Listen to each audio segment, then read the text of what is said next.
สบีได้สบายดีวันนี้มาพบกับสายน้อยสตูดิโอวันนี้เขาจะมาพากันเที่ยวผ่าน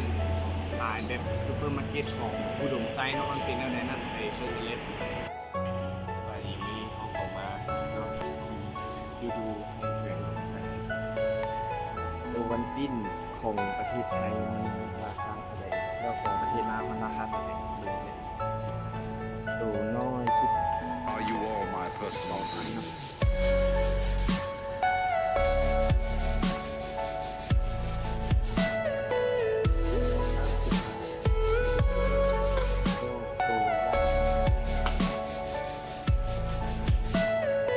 Everything you know is in your mind.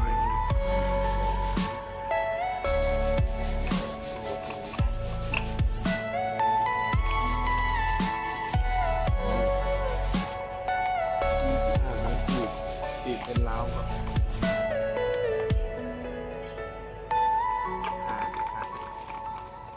พันโอวันมาชวนเพื่อนอยู่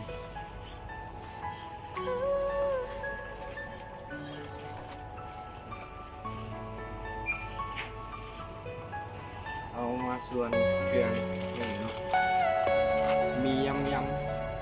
ให้มันจะตกอยู่2 บาทแต่อันนี้ใน2 กีบเนาะ Are you all my personal dream? อยู่ไทยจะเป็น20 บาทแต่อยู่ลาวมันเป็น2,500เนาะแล้วเอาไปซื้อเพิ่มอีก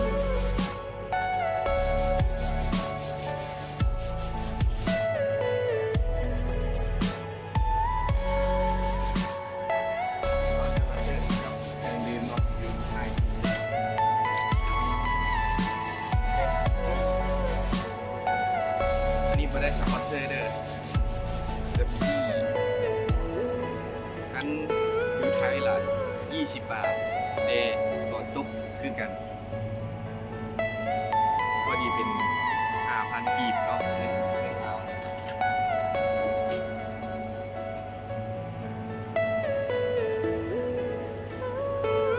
ถ้าจะเป็นตุกแบบนี้มันต้องเป็น4 มิลลิลิตรเนาะมันจะถืออยู่เงินลาวเขา 4,000 จากยุคของกระป๋องมาอีก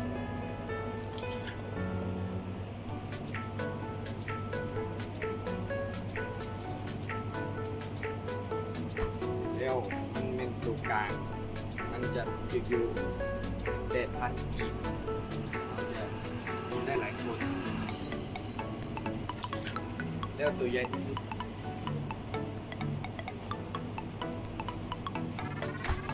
ตัวใหญ่ที่สุดกินแบบครอบครัวมันจะตกอยู่14,000 12,000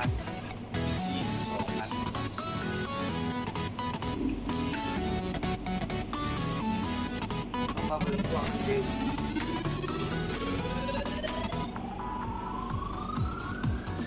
น้ำดื่มตุ๊กน้อยกันเงินไทยละ1 บาทเนาะถึงสุดเด็กของเราเป็น 3,000 ทุก 2,500 เนาะ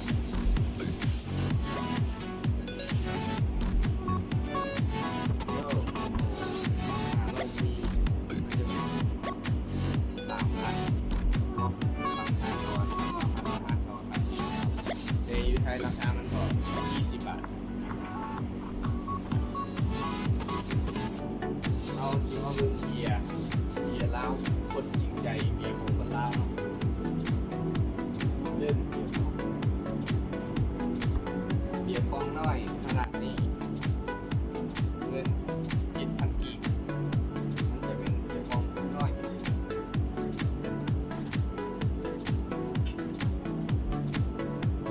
แล้วมาตก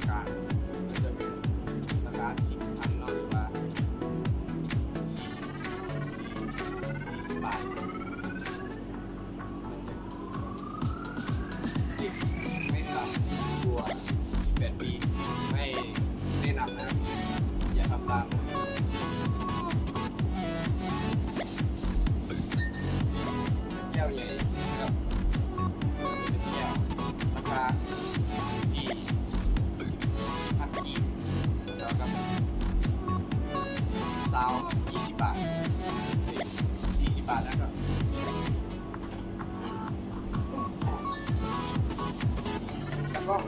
ไหนไม่รู้อะไร เอาซัมซุงดีไหมซัมซุงดีนะครับของอเมริการาคามันจะเป็นพันนะเป็นพันกีบใช่พอดี10 บาทนะครับขวด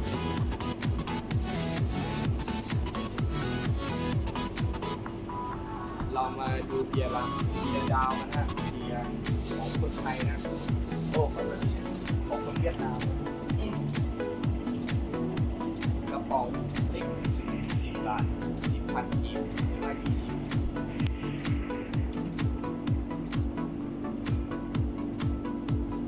เล็กมานิดนึงประมาณปานกลางนะ4,000 กีบอันนี้กินแบบส่วนคนนะจะไม่เป็นไรไหมแนะนำนะคนไม่ถึง18 ปีไม่แนะนำเพราะมันเป็นแอลกอฮอล์แล้วขวดใหญ่ที่สุดแบบกินครอบครัวก็ได้มันก็จะเป็น50 ลิตรนะครับมันจะถึง80 บาทจะเป็นเหล้าแล้วก็3,000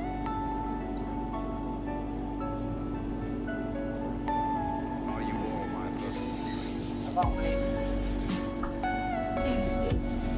อันนี้เราจะมาของคนไทยดูนะแอลกอฮอล์นะกาวเสือนะกระป๋องเล็ก20 บาท Everything you know is in your mind. บาท30 บาทมันตัวนี้ราคาติดต่อมา50 บาทสิขวดเล็กอยู่ที่24 ออนซ์มา24 บาทถ้าเป็นเงินเราก็จะ10,000 กีบนะหรือว่า7,000 กีบเหรอ7,000 กีบเนาะ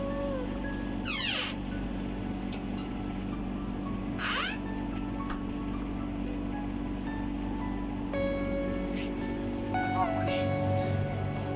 เป็นโซนพวกผลไม้นะครับ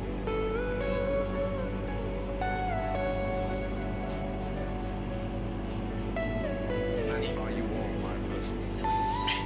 โรตีชีสมันกล่องเล็ก4,000 กีบเป็นกระป๋องเล็กจับได้นะแต่อยู่ไทยไม่สปอนเซอร์ถ้าใครที่คลิปนี้เป็นสปอนเซอร์ที่เมืองไทยครับร้านชื่อว่าฤดู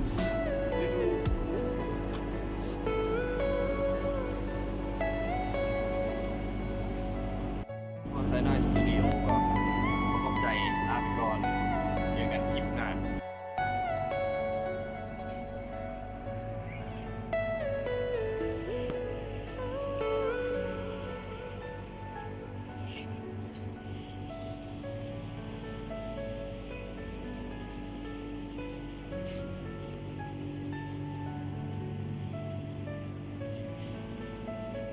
หมดแล้วขออนุญาตนิดนึงนะครับสถานที่วันนี้เราก็มาเจอกับสาวงามคนหนึ่งครับเป็นพนักงานอยู่ดูของเองของใส่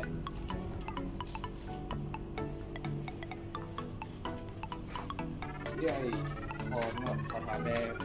มาที่เรียกที่นี่ได้จักปีวะ เรื่องหาความเพียงได้2 เดือน เข้าใจซึมที่นี่จบเพียงเท่านี้เนาะรีวิวเขาจะมารีวิวของใน